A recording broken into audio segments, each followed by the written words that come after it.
We at Edukemy help in fulfilling the dream of our 51 UPSC toppers 2020. If you also have dream to crack this exam, subscribe to our YouTube channel and stay updated in your UPSC preparation. तैयारी आपकी, जिम्मेदारी हमारी.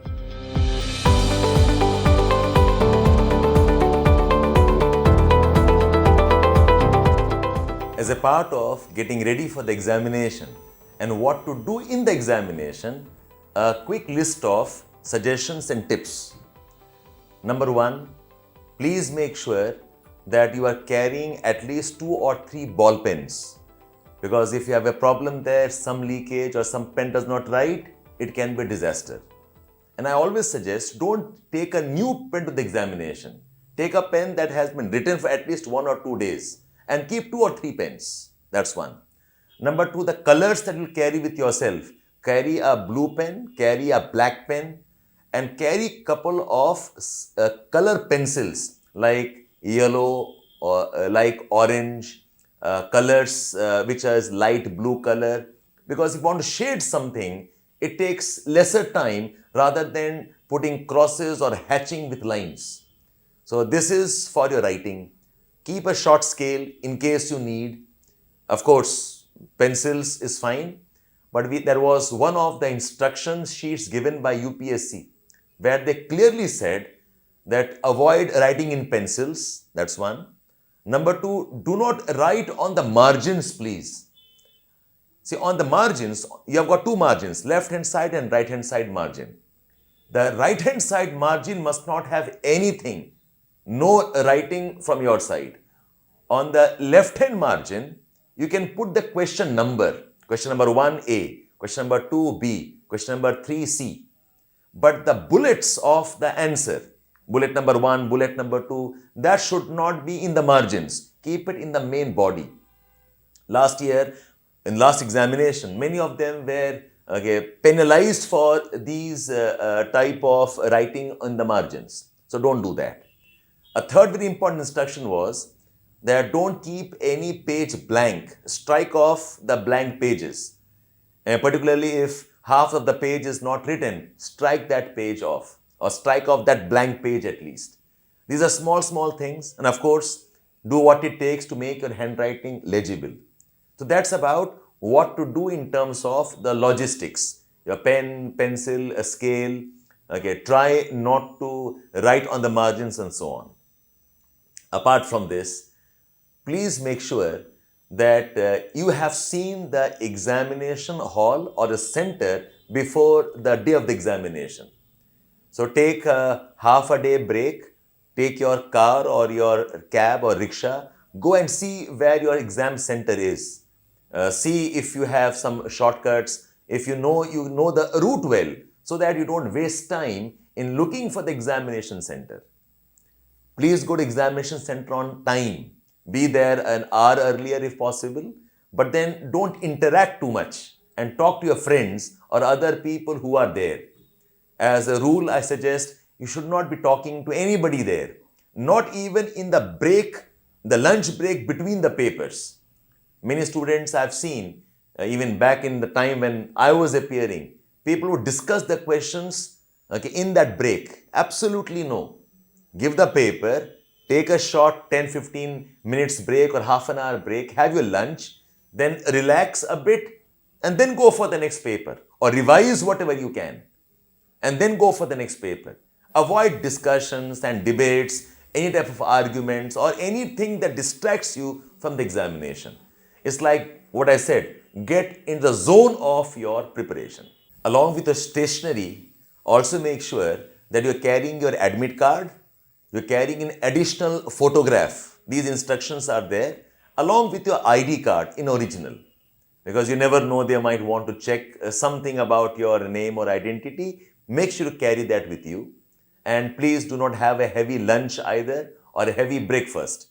Have healthy food, good amount of water, some fruits, enough to ensure that you don't feel hungry during or after the first paper in the lunch break.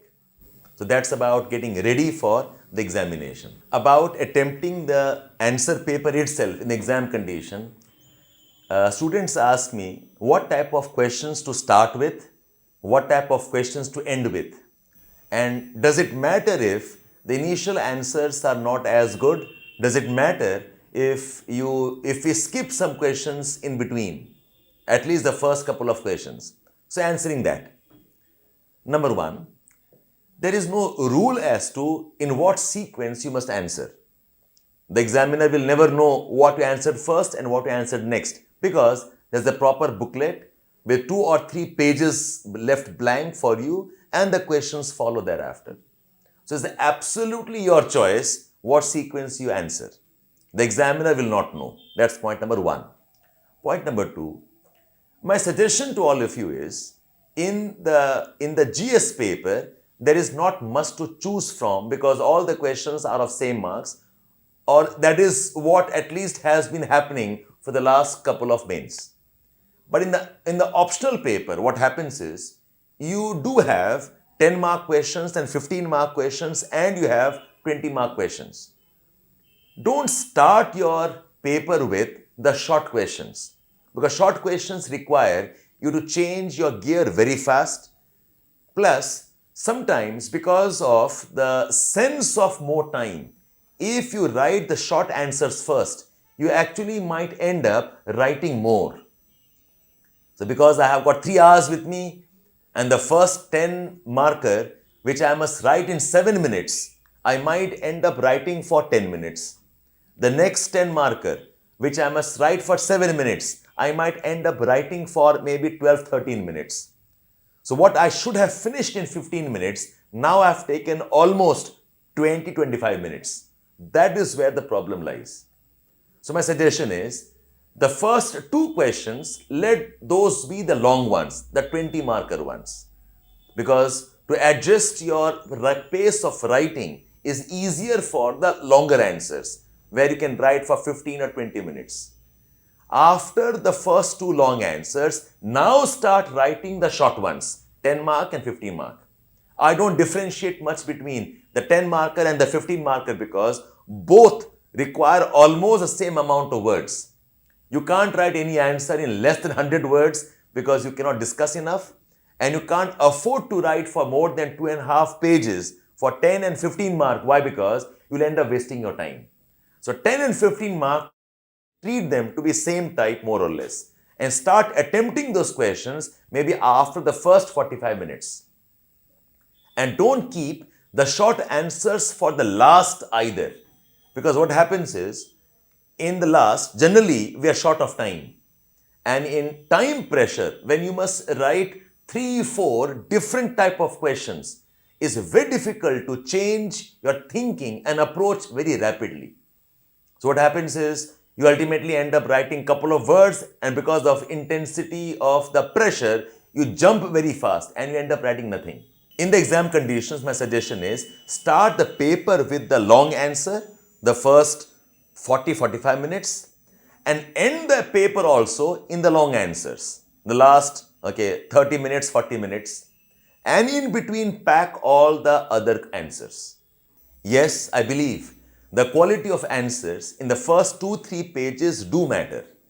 It is a psychological thing. As an examiner, when I'm turning pages and I find the first 2-3-4 pages written very randomly, without proper diagrams, without proper discussions and paragraphing, I develop an impression. I'm not saying it always goes against you, but it might go against you. So the first questions, the first 4-5 questions, please make sure that you have good answers. So if they're short answers, start with those after the first 30-40 minutes. So that's my suggestion of how to manage. And honestly speaking, in the exam conditions, it's impossible to think and write. You'll barely have few seconds. You see the question paper, you think about it for a couple of seconds, you start off. You actually can't devote 2 or 3 minutes for rough work and some jottings and start off. That's going to be very, very tough for you.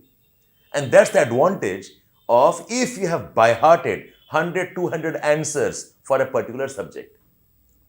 So don't count on that time where you can actually think and write the answers.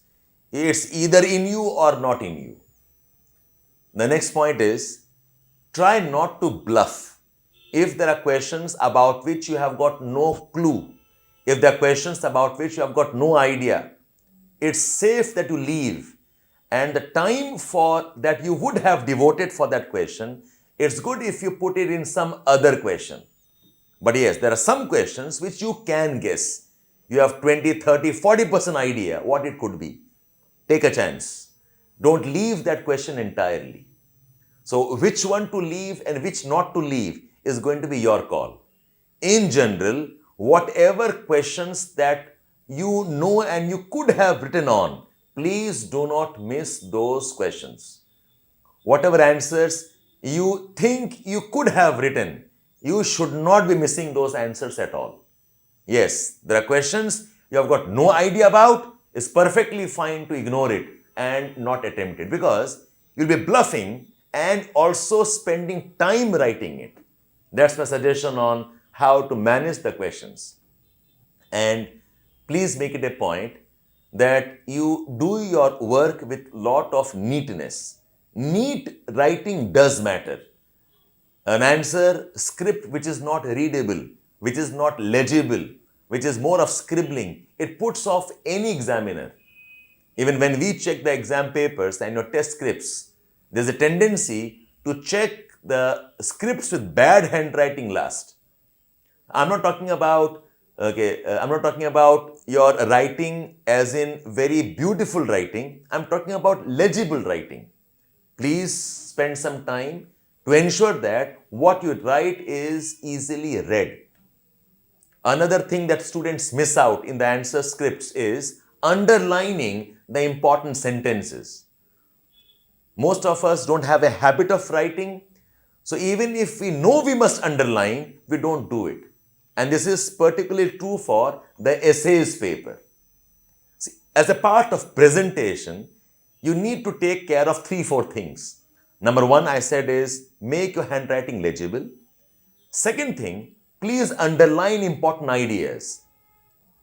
Underline entire sentences, not simply one single words. The objective is, if the examiner is trying to check your paper very fast, those sentences, if he reads, should be enough to tell him about what you are trying to write on. That's why underline entire ideas, underline sentences. Every paragraph should have at least one sentence underlined. Third thing, the write-ups should have some sense of subheadings and themes of discussions. If you write paragraphs after paragraphs without any break, without any underlining, without any heading, it's very difficult to read your answers. So as a rule, have headings. Underline the heading with a different color. So if writing with blue color, underline with a black color. If writing with a black color, underline using a blue color. The headings could be put in boxes also. Find a way to attract and help the examiner know what are the important ideas in your answer. And the fourth thing, please use as many schematics as possible or flow charts as possible. Any question that has too many bullet points, too many points to cover, it's nice if you use some kind of a schematic or a flow chart, some diagrammatic representation. Students of geography can use maps, but do not overdo it. Students of history can also use maps about location, places, about maybe some of those events which are important, but don't overdo it. But pictorial depictions, maps, tables, graphs, schematics, flowcharts, they are a very nice tool to show more without spending too much time elaborating them. So, quick summary, please use the pages wisely. Write good answers in the initial 5-6 pages, but the sequence is your choice. My suggestion, don't start the paper with short questions and don't end your writing with the short questions. Underline properly, use schematics, use diagrams. You'll not have much time to think. That's why memorize as much as you can. You still have time to memorize maybe 30, 40, 50 answers. At least of the topics that you think are more important. With this positive mind frame, with this type of preparation and continuous practice of writing every day, make sure you spend 4, 5, 6 hours writing as many memorized answers you can, recalling as much data points you can. Data from agriculture, from infrastructure, from economic facts, data around women issues, environment, IPCC summaries, climate change summaries, data related to some examples of disasters, examples related to some programs launched, a list of programs and schemes. You should have series of sheets to revise and quickly go and reproduce and use them wherever required. Do all of this work and I'm sure your exam performance will be good. My wishes to you, all the best.